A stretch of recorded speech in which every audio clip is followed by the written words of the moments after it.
This segment is sponsored by Dennis Goins of DennisGoins.com.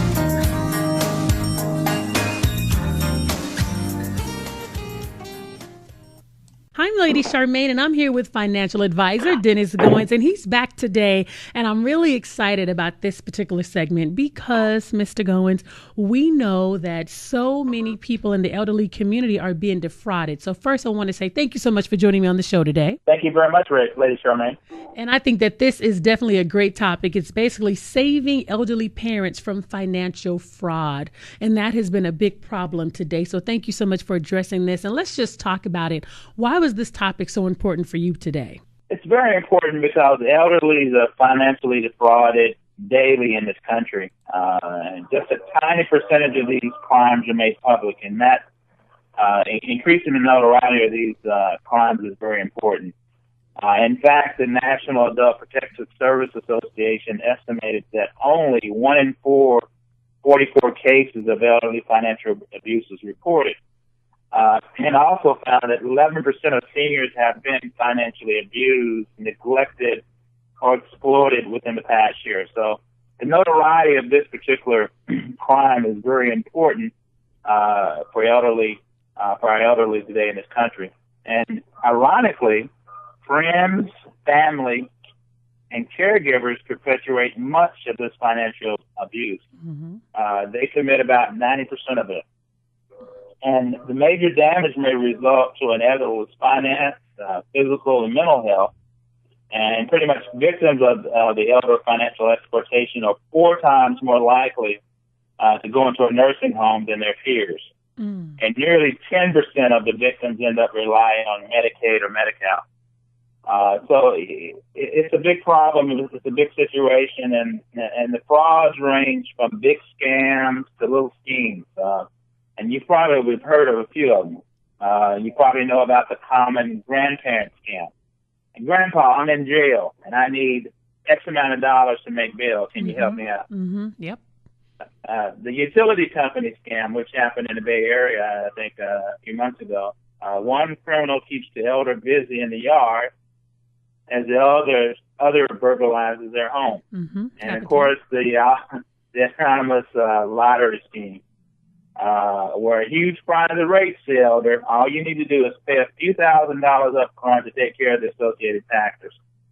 And obviously, there's more subtle ones like home health aides severely overcharging an elder for their services is very important, very prevalent. And relatives of caregivers using a financial power of attorney to draw down an elder's bank or investment account. So these are, we talk about this, and a lot of this are family members or people that are close to the elders that's causing that, and that's a problem.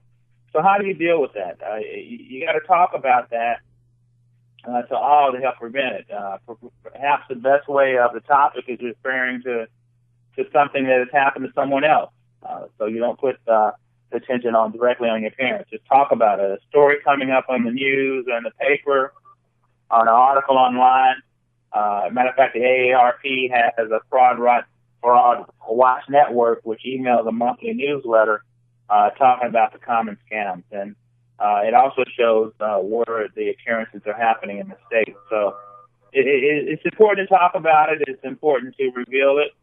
And as financial advisor, I talk a lot with my clients about that. And it's very important to talk about it. And most of them, once you talk about the prevalence of this scheme, then it helps prevent that. So it's very important. I mean, when we talk about it, 97% of seniors who talk about their finances are likely to check their monthly credit and financial statements. Well, you don't have to be elderly to do that. I mean, we talk about this a lot, about a lot of schemes that are happening with their bank accounts and their credit card statements, and they really don't know about it. But the more you talk about it and make it top of mind, they look and reveal and look in their checking accounts or their credit card statements and et cetera to kind of see if there's any fraud going on.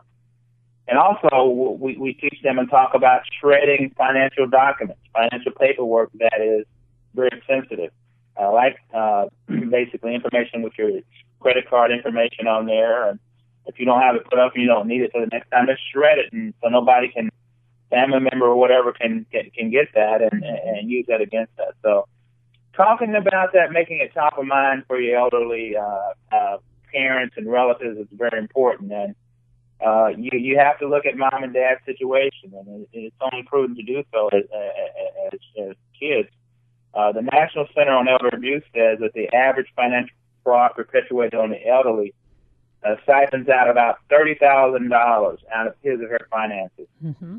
And you can think about how devastating that is, especially for a poor retiree.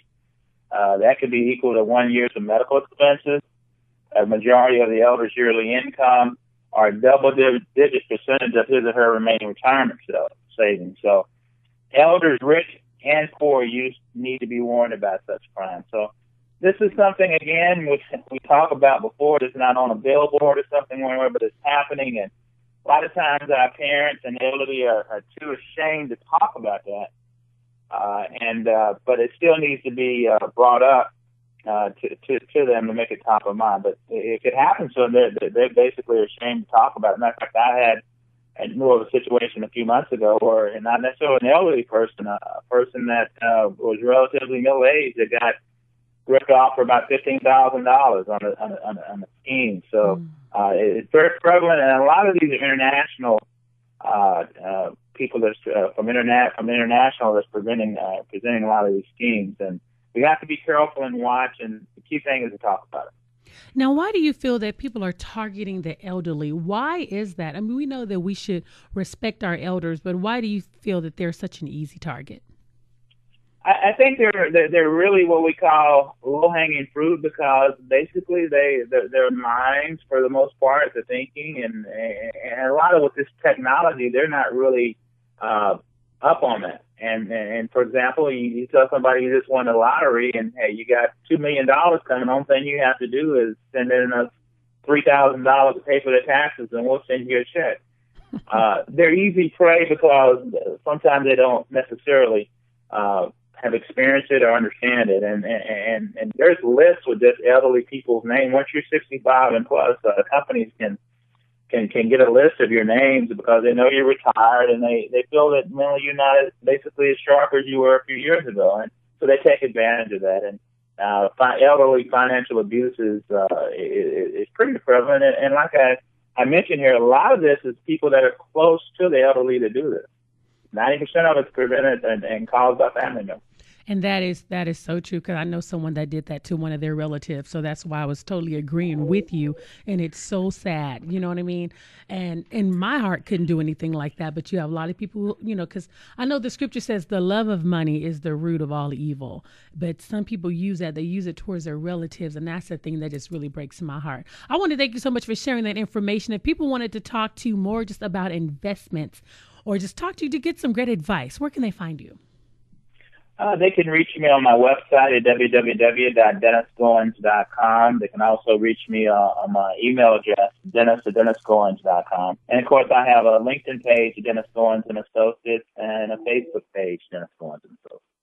Well, again, thank you so much, Dennis, and I look forward to speaking to you next week. Very good. Thank you very much, Lady Charmaine.